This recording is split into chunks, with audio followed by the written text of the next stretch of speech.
Dialogue de sourds ce matin entre la FRAPP et le gouvernement. Près de 300 personnes s'étaient rassemblées devant la présidence. Le syndicat des fonctionnaires du pays exige la hausse de 40% du point d'indice de rémunération de ses agents. Esther Cuneo était sur place.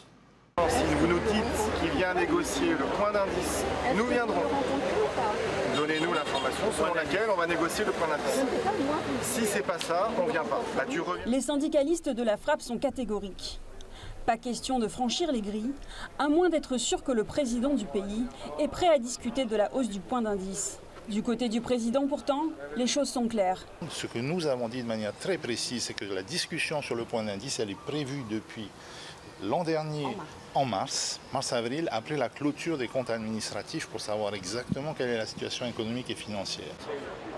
Et pourquoi il n'a pas discuté au mois de mars de cette année? Il était au pouvoir. Pourquoi pas cette année? Il n'a pas fait. Et que maintenant, nous parler du budget ou quoi, tous les mois tu peux faire un collectif budgétaire.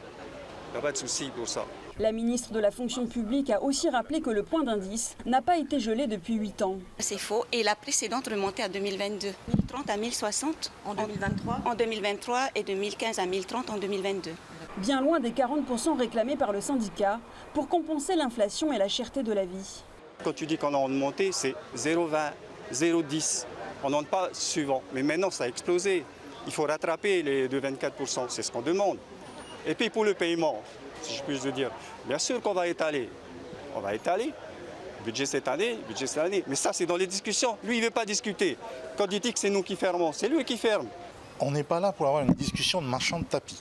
On est là pour discuter sérieusement de sujets sérieux. Encore faut-il que les gens viennent discuter. En ce premier jour de grève, le dialogue semble donc bien mal engagé. Aujourd'hui, 70 vols ont été annulés. Et demain, ce sont 28 vols qui seront annulés. Dans ce contexte, le président annonce d'ores et déjà des mesures pour assurer le transport aérien. Et alors, la formulation des demandes de réquisition auprès du Haut-Commissariat partira aujourd'hui pour ce qui concerne les pompiers d'aéroport et nous envisageons un certain nombre de contrôles sur les arrêts maladie, sur les demandes de congés inopinés qui sont liées à la grève et qui sont une solution de facilité qui a trop duré. Un bref échange a pu se faire en début d'après-midi entre le secrétaire général de la FRAPP et le président du pays. Pas de quoi trouver un terrain d'entente.